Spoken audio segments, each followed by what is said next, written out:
ማድረግ አይቻልም። ስለዚህ ኔትወርክ ልክ አይደለም ኢብሮ። የድሮ ያንተ ቦታ ያንተ አካባቢ ነው ያለሁት፣ የድሮ ሰፈር ማለት ነው። እና እስኪ ያስገቡ እና አብዱል መጂድ ምናምን አስገቡ። እሺ ሰው ሰሚራ ሰላም አለይኩም። ወአለይኩም ሰላም ወራህመቱላሂ ወበረካቱ። ይባርኮሽን ጥያቄ ማለት ይሄ በእስልምና ያጎት ልጅ ምናምን ማግባት ይቻላል? እና እሱን አሁን እንደምናውቀው ሳይንቲፊክሊም ፕሩቭ ተደርጓል አይደለ? ላይክ በእንደዚህ አይነት በጋብቻ የሚመጣ በሽታ ምናምን ነገር አለ። ጄኔቲክ ተመሳሳይ ጂን ስለሚኖራቸው በሽታ ይኖራል። እና በእንት ነው ሊፈቀድ የቻለው ነው ጀስት ሳይንስ ስላለው እኮ እውነት ነው ማለት አይደለም። በነገሮች ላይ ማለት ነው አላህ ከሁሉ በላይ አዋቂ ስለሆነ ነው የፈቀደልን። ተግባባ። አላህ ሱብሓነሁ ወተዓላ ከሁሉ በላይ አዋቂ የሆነው የሰው ልጆችን የፈጠረ ሳይንስን እንዲሰሩ ያደረገ ያ ሁሉን አዋቂ የሆነው አምላክ ነው ሰው ልጆችን የፈጠረው። ይህንን የሚያዘዘው እሱ ነው። ሳይንስ ደግሞ እንደምታውቂው ከጊዜ ወደ ጊዜ የሚለዋወጥ ነው። እስልምና በሳይንስ ሚዛን የሚመዘን አይደለም። ሳይንስ ነው በእስልምና የሚመዘነው። ሳይንስ ራሱ እስልምና ይመዝነዋል እንጂ የኛ ሚዛን አይደለም ሳይንስ። ግልጽ ነው። ስለዚህ አላህ ሱብሓነሁ ወተዓላ ሁሉን አዋቂ የሆነው አምላክ ነው የነገረን። ይሄ ደግሞ ባይብል ላይም የታወቀና ግልጽ በሆነ ሁኔታ የአጎት ልጅን ማግባት አጎትን ማግባት ሁሉ እንደሚቻል ያሳያል። እህትና ወንድሞችም ይጋባሉ። ምናልባት እነሱም ከሰሙ ይህን ይስሙ። እሺ፣ ስለዚህ ያ ነው ሰሚራ። አይ እሱማ በኖርማሊ በቁርአንም ሆነ በባይብልም ሊጠቀስ ይችላል። ግን ሳውዲ ምናምን ያሉት አረብ ሀገራት በብዛት ያሉት ይሄ እንደዚህ አይነት ልጆቻቸው ምናምን የሆነ በሽታ አለ ብቻ ተመሳሳይ በእንደዚህ በቅርበት በመጋባት የሚመጣ እና ሳይንስ ስላለ ብቻ ሳይሆን የምናየው ነገር ስለሆነ ነው ብዬ ነው። እና ደግሞ የአክስት ልጅ ወይም የአጎት ልጅ ደግሞ ኦልሞስት ከወንድም እና ከእህት አውቃለሁ። ያልታመሙ ሰዎች አውቃለሁ ሰሚራ። እኔ አሁን ያልታመሙ ሰዎችን አውቃለሁ፣ እንደዚህ በሽታ ምናምን የሌለባቸው። ግልጽ ነዋ። ስለዚህ ነገርኩሽ፣ አእምሮ ወደ አላህ የሚመለስ ነገር ነው ይሄ፣ ወደ አላህ የሚመለስ ነገ ደግሞ ሳይንስ ራሱ ሲቀይረው ታያለሽ። ኦኬ እሺ። የመጨረሻ ጥያቄ ደግሞ በብዛት የተላኩ ነብዮች እንዳለ ኦልሞስት ብዙዎቹ ይሄ ወደ አረብ ሀገራት ናቸው አይደለ? ኢብራሂም፣ ኢስማኤል ሁሉንም ብቻ ብናይ አረብ ሀገር አረብኛ ያወራሉ ሳይሆን ብቻ ኦልሞስት ወደ ሚድል ኢስተርን ምናምን አይነት ነገር ናቸው አይደለ? አብዛኛዎቹ ወደ እስራኤል ነው የተላኩት አብዛኞቹ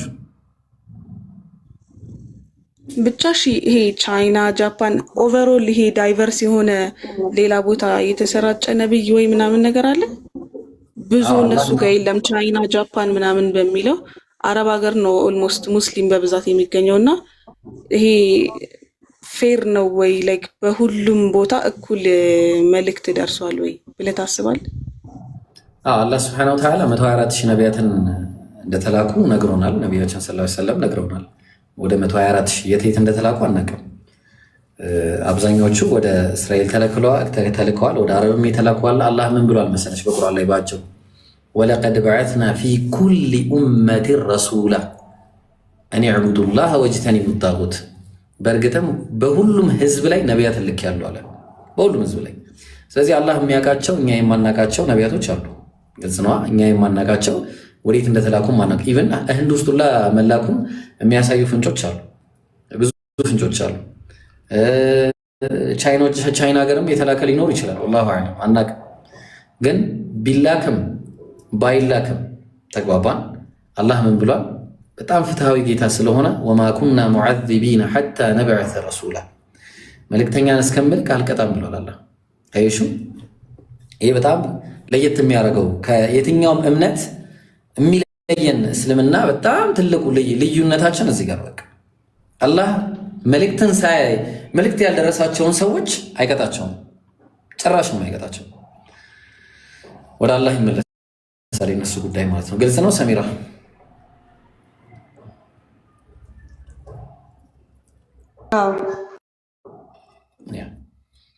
ኦኬ ልጅ አለም እንዴት ነሽ? አምና አለው እግዚአብሔር ይመስገን። እንዴት አመሻችሁ? አልሐምዱሊላህ። ናም ስትይ ሙስሊም ነች እንዳይልሽ ደግሞ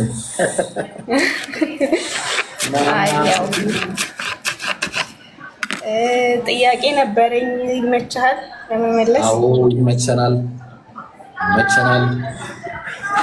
እሺ ምን መሰለህ፣ የመጀመሪያው ጥያቄ ማለት ነው ላይክ አሁን በክርስትና አስተምህሮ ማለት ነው አንድ ሰው ማለት አዳምና ሔዋን ዕፀ በለስ በሉ። ከዛ በኋላ መርገም በእነሱ የተነሳ ወደ ዓለም ገባ እና ከዛም የተነሳ እግዚአብሔር ያው ቁጣውን በሔዋን ላይም በማነው አዳም ላይም እንዳደረገ የታወቀ ነው እና ላይክ እስልምና ጋር ስንመጣ ደግሞ አዳምም በራሱ ጥፋት ራሱ ነው የሚቀጣው፣ ሔዋንም በራሷ ጥፋት ራሷ ነች የምትቀጣው የሚል አስተምህሮ አለ አይደል? ግን እኔ አሁን ጥያቄ ምን መሰለህ ይባል ያኔ አሁን አዳምና ሔዋን ጥፋት ከማጥፋታቸው በፊት ሞት አልነበረም። ሔዋን የወር አበባ ምናምን አልነበረም እና ከጥፋታቸው በኋላ በቁጣ ምክንያት የመጣ እንደሆነ ነው የማስበው። እና በዚህ ላይ ምን ታስባለህ አንተ? በእስልምና በኩል ያለውን ለማወቅ ነው። እሺ በመጀመሪያ ደረጃ ሚውት አርጉሽ ነው። ላይኩን ሚውት ማይማም ሚውት። እሺ ሚውት አርጉ፣ የምትገቡ ሰዎች ሚውት አርጉ። እሺ በመጀመሪያ ቀደም እንዳልሽው ነው በእስልምና ያለው ነገር አላህ ወላ ተዚሩ ዋዚረቱን ዊዝራ ኡኽራ ነው። አንደኛው የሌላኛውን ኃጢአት አትሸከምም፣ ሁሉም የራሱን ኃጢአት ነው የሚሸከመው። ይሄ በእኛ ብቻ ሳይሆን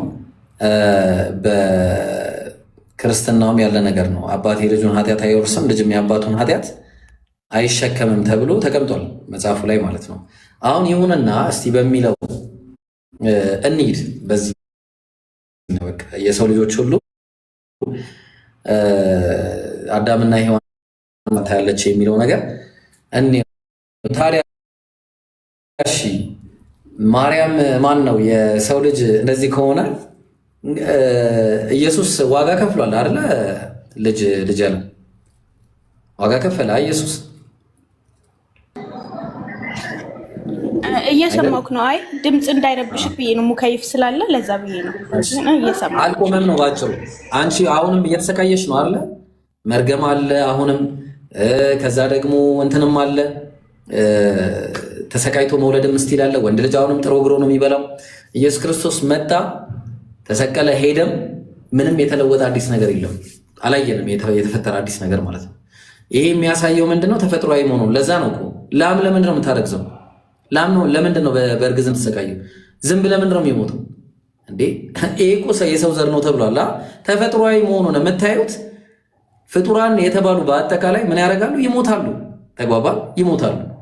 ፍጡራን የተባሉ በአጠቃላይ በተለይ ማማልስ የሚባሉት እነዚህ አጥቢ ከሚባሉት ውስጥ ተሰቃይተው ነው የሚወሉት። እንደምታዩት እነሱ እንዴ በጣም ተሰቃይተው ነው የሚወሉት። ላም ተሰቃይታ ነው የምትወለው፣ እና አንበሳ፣ እነ ድመት። እነዚህ በምንድን ነው? በምን ጥፋታቸው?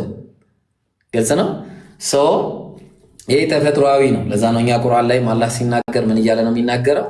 አለዚ ኸለቀል መውተ ወልሐያት ሊየብሉወኩም አዩኩም አሕሰኑ ዐመላ። ያ ሞትንና ህይወትን የፈጠረው የትኞቻችሁ መልካም ሰሪዎች መሆናችሁን ሊሞክራችሁ ሊፈትናችሁ ነው ያመጣችሁ ነው ያለው። ሞትና ህይወት ፍጡር ነው። ሞትና ህይወት የተፈጠረ ነው። ለዛ ነው እያንዳንዱ እንስሳ የሚሞተው፣ እያንዳንዱ ሰውም የሚሞተው ማለት ነው። ምንም ኢየሱስ በመምጣቱ የቀረ ሞት የለም። ኢየሱስ በመምጣቱ የቀረ ምንም አይነት በእርግማን በዛ ዕፀ በለስ ምክንያት የመጣ ውጤት የቀረ ነገር አላየንም እስካሁን። ምንም የቀረ ነገር የለም። ኢሎጂካል ተግባባ። ስለዚህ ያ ነው ባጭሩ። ሲጀመር እኔ በማላውቀውና ባላየሁት ነገር እንዴት ቀጣለሁ? ድቀተ ባህሪ የሚባልም ነገር አልወረስንም ከማንም። ምክንያቱም አዳምና ሔዋን ሲበሉ በራሳቸው ነፃ ምርጫ ነው ይበሉት። እግዚአብሔር እንካ ብሎ አላስገድደውም፣ ወይ ደግሞ ሰይጣን እንካ ብሎ ብላ ብሎ አላስገድደውም። አታለላቸው። ያ መታለሉ ራሱ ምንድነው? በነፃ ምርጫቸው ከዛ አምጥቶ በላች። ከዛ ለባሏ ማምጥታ ስትሰጠው አስገድዳ እንደዚህ ደቅና አላበላቸው። ምንድን ነው ያደረገው? በላ ማለት ነው በነፃ ምርጫው።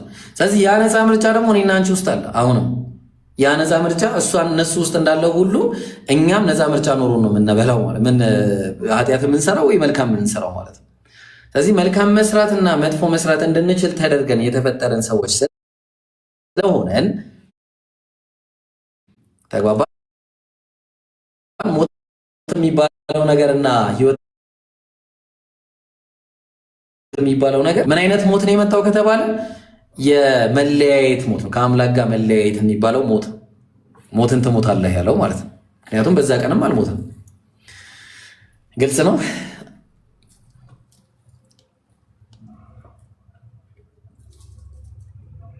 ልጅ አለም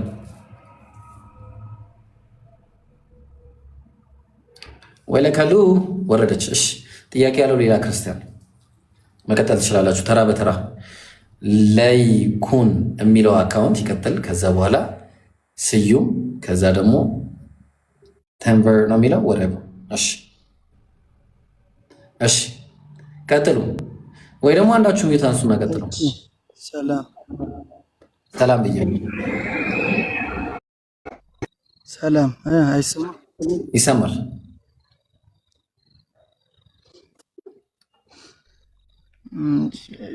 አይ የምታስተምረው ስለ ክርስትና ነው ስለ እስልምና የምታስተምረው? ጥያቄ የምትቀበለው በክርስትና ጉዳይ ነው ወይስ በእስልምና ጉዳይ ነው?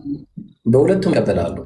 እኔ ስለ እስልምና ነው ማስተምረው፣ ክርስትናንም አስተምራለሁ። ክርስትና ኢየሱስ አምላክ አለመሆኑና ስላሴ የሚባል መጽሐፍ ቅዱስ ላይ እንደሌለ፣ ባይብል እርስ በርሱ እንደሚጋጭና የተበረዘ መጽሐፍ መሆኑን በመረጃና በማስረጃ እያረኩኝ ማቀርብ ሰው ነኝ። አሁን አንተ እስልምና ላይ ጥያቄ ካለ ክናስክ፣ አይ ክርስትና ይሄ አልገባህም ብለህ የምትነግረኝ ካለ ደግሞ እዛ ላይ ማውራት እንችላለን።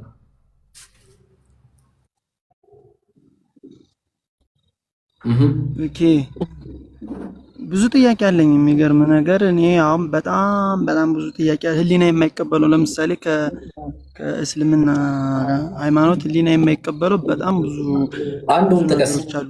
በቃ ተወውና እሱን አንዱን ጥቀስ። ነው ወደ ጥያቄ አንዱን የምጠቅሰው ለምሳሌ አሁን አንድ ሰው እንዴት 3-4 ሚስት እንዴት ይፈቀድለታል? በቃ አንድ ልጅ እንዴት በቃ ቆይ አንድ ኧረ በቃ ቆይ አንድ እንመልስ፣ ከዛ ሁለተኛ ጥያቄ ትጠይቃለህ። ስለዚህ በክርስትና እግዚአብሔር 8 ሚስቶችን ለዳዊት ሰጥቶታል። ዝሙት ማሰራቱ ነው። እንደዛ ነው የምታስበው? አይደለም። አሁን እየጠየቅኩ ያለው ስለ ቁርአን ብቻ ነው። እኔ የንጽጽር ሰው ነኝ፣ ሌላ አልጠየቅኩም። ምክንያቱም እኔ የምጠይቀው የንጽጽር ሰው ነኝ። የንጽጽር ሰው ደግሞ ደብል ስታንዳርድ እያደረግን ነው የምንመልሰው። የሚገርምህ ቁርአን ላይ እኔ አሁን በጣም እናንተ ክርስቲያኖች በጣም የምታስቡ አንዴ ክርስቲያኖች በጣም የምትገርሙኝ ሰዎች፣ በጣም የምትገርሙኝ ማለት ነው። ወላሂ እናንተ መጽሐፍ ላይ ያለን ነገር እንዴት ነው እንደ ጥያቄ አድርጋችሁ የምታምጡት? እንዴት አድርጋችሁ ነው የምታምጡት? ያንተ መጽሐፍ እኮ 1000 ሚስት እኮ ይፈቅዳል። 1000 ብራዘር 1000 በ3 ዓመት እንኳን ማይደርሳቸው ማለት ነው። 4 ሚስት እስልምና ፈቀደ ብለህ ጥያቄ ታነሳለህ? ሊሆን ሆነ አይደብርህም እንዴ?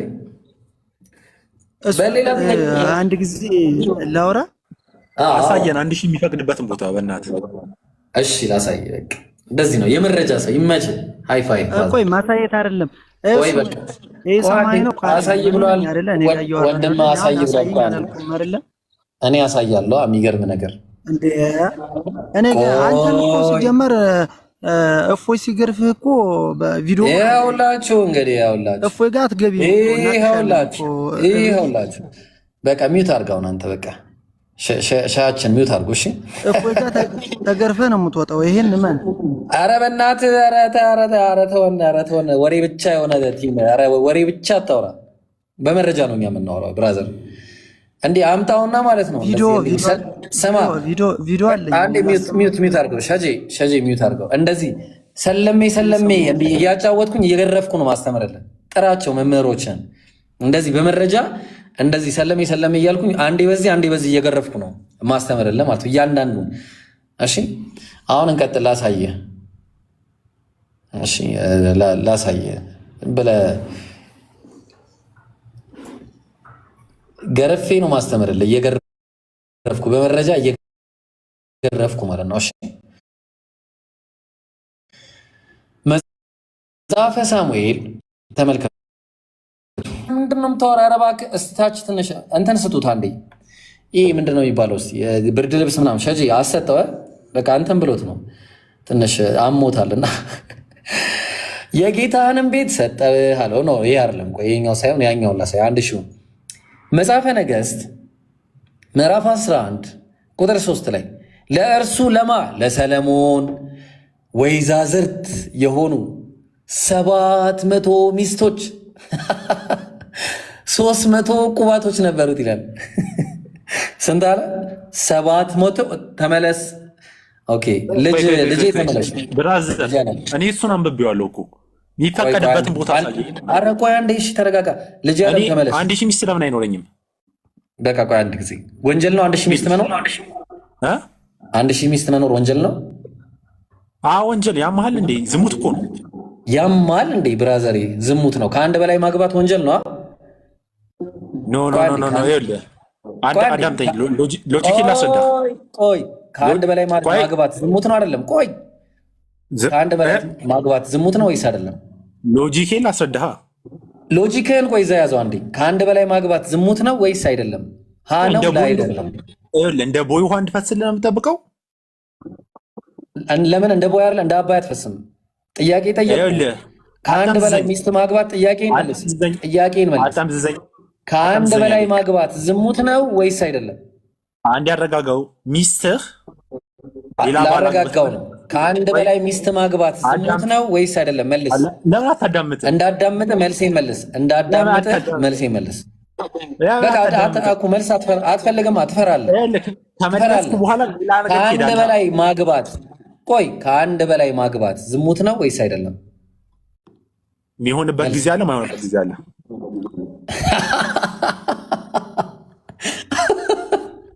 ብራዘሪ እግዚአብሔር ዝሙት አሰርቷል ወይስ አላሰራም? ከአንድ በላይ አጋብቶ ከአንድ በላይ እግዚአብሔር አጋብቶ ዝሙት አሰርቷል ወይስ አላሰራም? ጥያቄ ነው ጠይቀኝ።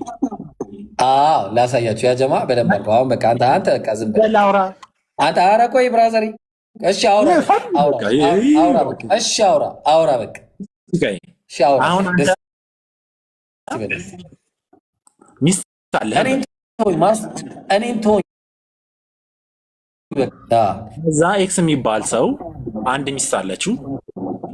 እሱ ሚስቱ ደግሞ ሌላ ወንድ አግብታ ከዛ ከሌላኛው ባሏ ጋር የሆነ ነገር አድርጋ ስትመጣ ለዚህኛው ባሏ የሚሰማው ስሜት አለ። ገብቶሃል? ይሄን ባማከለ ሁኔታ ነው ብዙ ሚስት ብዙ ፖሊጋሚ የቀረው። ገብቶሃል? መቼ ነው የቀረው? አታግቡ የተባለበት ቦታ ታሳይኛል? አዲስ ኪዳን ላይ አሁን እውነት ነገር አለ የለም? 1000 ዓመት ሰጣለሁ አምጣ። ከአንድ በላይ አታግቡ የሚል አምጣ። 1000 ዓመት የተፈቀደበትን አሳየኝ። አንተ እሱ ላሳያ። በቃ አየው፣ የተፈቀደበትን ላሳያ። ኦሪት ዘዳግም 1000 ከ1000 በላይ እንዳለ ነው ማሳየ። ከአንድ በላይ ገደብ የለሽ ነው። ኦሪት ዘዳግም ቆይ ብራዘር ተረጋጋ። እንዲህ ምን ሆነ ነው?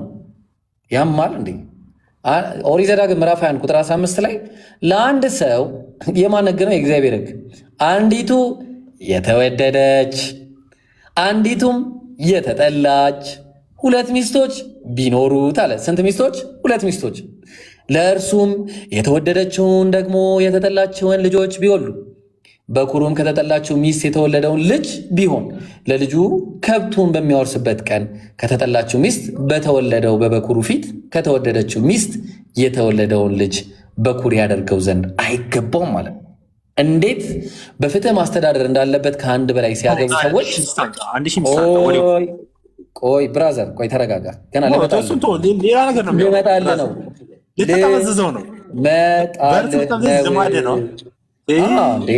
የሚገርምህ ሃይድሮሊክ መሪ ነው ያለኝ።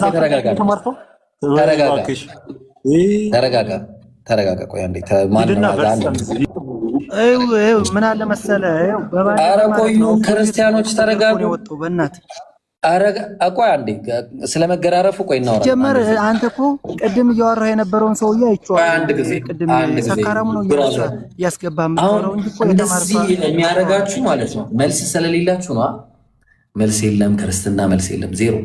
አሁን ጥያቄህን መልሽ ይላል። በባለፈው እኮ ሁለተኛ ኧረ ቆይ ብራዘር፣ ኧረ ቆይ ላሰማህ እችላለሁ። ኦኬ። ስለዚህ አሁን አንተ እንትን ነህ ማለት ነው። በቃ ጥያቄ የሰውን ነገር የምታወራ ነህ ማለት ነው። በቃ አንተ በቃ የሰው ረስ። ስለዚህ አሁን በቃ አንተ ተው፣ በቃ ተው።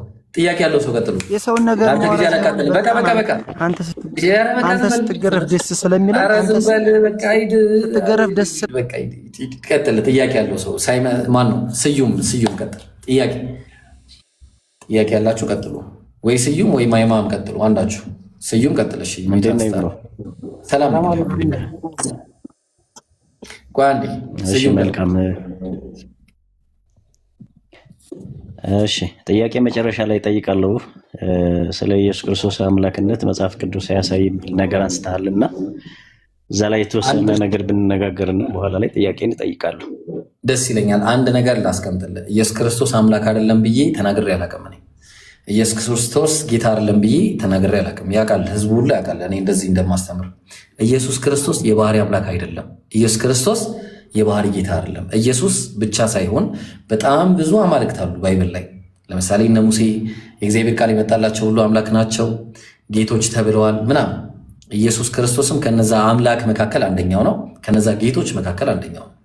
ግን ነገር ሁሉ ከእርሱ የሆነ እኛም ለእርሱ የሆንን አንድ አምላክ አብ አለ። በቃ ያ የባህሪ አምላክ የተባለው። ስለዚህ አሁን ኢየሱስ ክርስቶስ የባህሪ አምላክ መሆኑን ብቻ ነው የምታሳየኝ እንጂ አምላክ ነው ምናምን ብለህ እንዳታመጣልኝ እሺ። ምክንያቱም ስለምቀበል እሱ ቀጥል ሂድ። እሺ መልካም። ለምሳሌ ሌሎች አምላክ የተባሉት ያው የጸጋ አምላክነት እንጂ የአምላክነቱ ኖርማሊ ተሰጥቷቸው ነው። ኢየሱስ ክርስቶስ ግን አምላክነቱ የባህሪው እንጂ ተሰጥቶት አይደለም።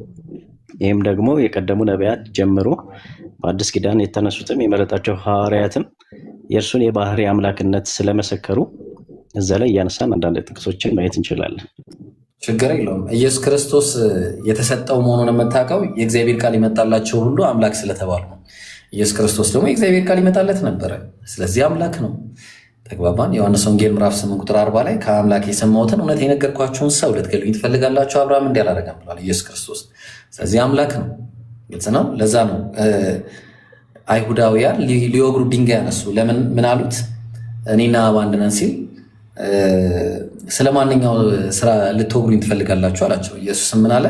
እነሱ ምን አሉ? ስለ መልካም ስራ አንወግረም፣ ስለ ስድብ፣ አንተም ሰው ስትሆን ራስን አምላክ ስለማድረግ አሉት። የትኛው አምላክ? ኤጋድ። ተግባባ። ሰው ኢየሱስ ምን አለ? የእግዚአብሔር ቃል የመጣላቸውን አምላክ ካላቸው መጽሐፍ ሊሻር አይቻልምና እነዚያ የእግዚአብሔር ቃል የመጣላቸውን አምላክ ካላቸው እኔ አብ የቀደሰውን ወደ ዓለም የላከውን ትላላችሁን ብሎ ይናገራቸው ነበረ። ስለዚህ ኢየሱስ ክርስቶስ አምላክ ነው ሲባል ኦንቶሎጂካል ሳይሆን ፈንክሽናል ነው ማለት ነው።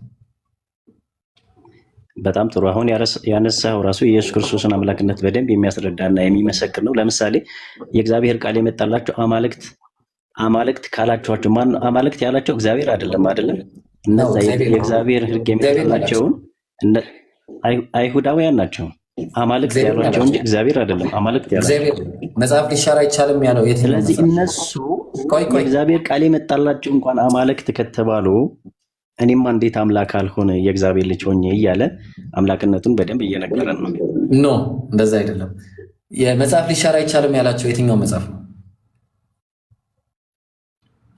ታውቀዋለህ ወይስ ልንገርህ? ማለት መጽሐፍ ሊሻር አይቻልም እና እነዚያን የእግዚአብሔር ቃል የመጣላቸውን አምላክ ካላቸው ነው። ቴዎስ ነው የሚለው ግሪኩ። በነገር ላይ ግሪኩ ቴዎስ ነው የሚለው አምላክ ነው የሚለው።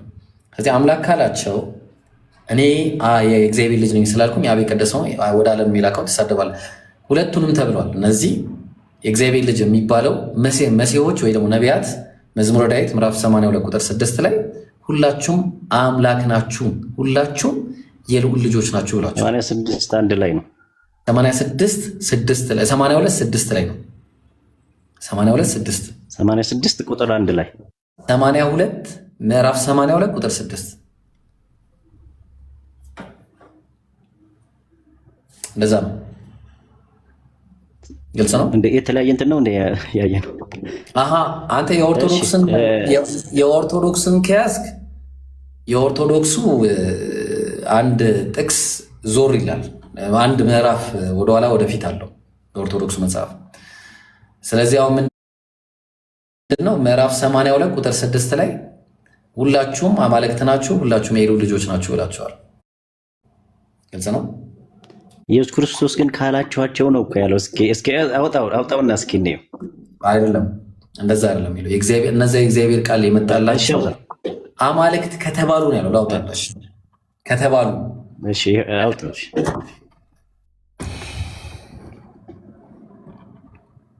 እሺ ምን ላይ ነበር ያልኩት? መዝሙረ ዳዊት ምዕራፍ 82 ቁጥር 6 መጀመሪያ የመዝሙር ላይ ያለው ዮሐንስን ነው ማውጣው። ለካ ዮሐንስ 10:35 ነው እሱ።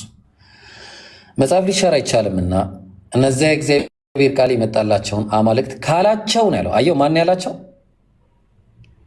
ያላቸው? እግዚአብሔር ነው። የት ነው ያላቸው? እንዲሁ እግዚአብሔር ነው ያላቸው። የት ነው ያላቸው? መዝሙረ ዳዊት ምዕራፍ 82 ቁጥር 6 ላይ ይኸው ምን አለ? እኔ ግን አለ እግዚአብሔር አማልክት ናችሁ፣ ሁላችሁም የልዑል ልጆች ናችሁ አላቸው። አየው፣ ሁላችሁ አማልክት ናችሁ፣ ሁላችሁም የልዑል ልጆች ናችሁ አላቸው። ኢየሱስ ክርስቶስ እየተናገረ ያለው ይሄን ነው። ነቢያት የእግዚአብሔር ቃል የመጣላቸው አምላክ ተብለዋል። ሊትራሊ ማለት ነው። በዛ ልክ አይደል? ከነርሱ ጋር ራሱን ግን ከነሱ ለይቶ ነው ራሱን የገለጠበት። እዚህ ላይ አይደለም፣ እነሱ ስላሉት ነው። እነሱ ምን አሉት? ኢየሱስ ሲጀመር እኔ አምላክ ነኝ ብሏቸዋል። ያላቸው እኔ አምላክ ነኝ ነው ወይስ የእግዚአብሔር ልጅ ነኝ ነው ያላቸው? እግዚአብሔር ልጅ ነኝ ነው ያላቸው። አንድ ነን ስላላቸው ነው።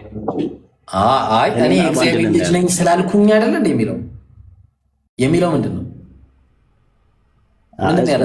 መጀመሪያ ግን መነሻው እኔና አንድ ነን ስላለ ነው። ገባኝ። ይሄ ኮንቨርሴሽን ማቴዎስ ያልዘገበው ኮንቨርሴሽን አለ።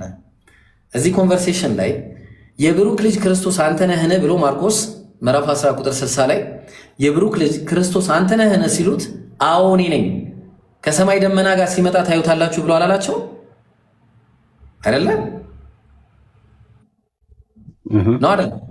ጥሩ። ስለዚህ ኢየሱስ ክርስቶስ በመጀመሪያ ዮሐንስ ወንጌል ምዕራፍ 10 ከቁጥር 24 ሲጀምር ምን ብለዋል ነው የጠየቁት? መጀመሪያ ሲጠይቁት ነበረ። ምን ብለው ነው የጠየቁት? ምን አሉ መሰለ? እስከ መቼ ድረስ በጥርጣሬ ታቆየናለህ?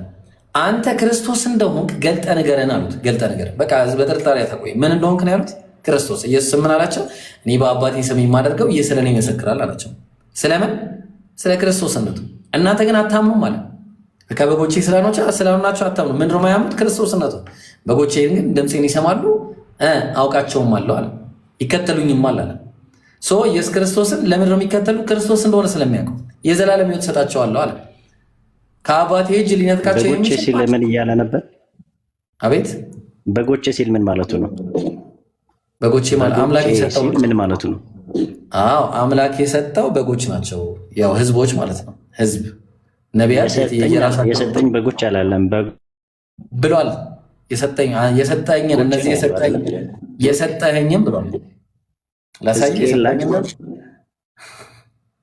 የሰጠኝን ይላል። አላየው? ልክ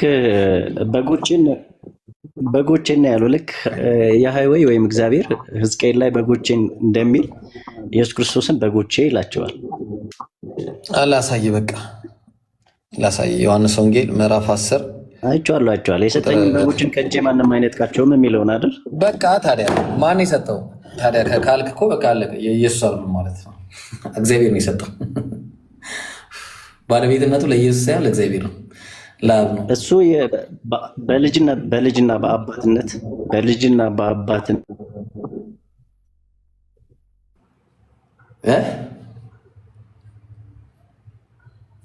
መካከል ያለ ነገር ነው። የለም እንደዛ የሚባል ነገር የለም በባይብል ውስጥ። ምንም አይነት እንደዚህ አንተ የምትለው ነገር የለም ባይብል ላይ ማለት ነው። አንተ ነህ እያልክ ያለው እንጂ ባይብል ላይ እንደዚህ አይነት ኮንሴፕት የለም። እሺ ትንቢተ ኢሳይያስ ምዕራፍ 40 ቁጥር 3 ላይ ያወጣልኝ እስኪ። ትንቢተ ኢሳይያስ ምዕራፍ 40 ቁጥር 3 በጣም አዝናለሁ ስለ ነቢዩ መሐመድ እያዘንኩ ማለት ነው አለይሂ ሰላቱ ሰላም። በላውጣውና እሺ፣ ከዛ በኋላ እናየዋለን። የአዋጅ ነጋሪ ቃል የእግዚአብሔርን መንገድ በምድረ በዳ ጥረጉ፣ ለአምላካችን ጎዳና በበረሃ አስተካክሉ ይላል። ስለዚህ ይሄ ስለማን ነው? ስለ ነቢዩ መሐመድ የሚናገር ጥቅስ ነው። ከትንቢተ ሚልክያስ ምዕራፍ 3 ቁጥር 1 ጋር የተያያዘ ጥቅስ እስከ 6 ድረስ አንብብ።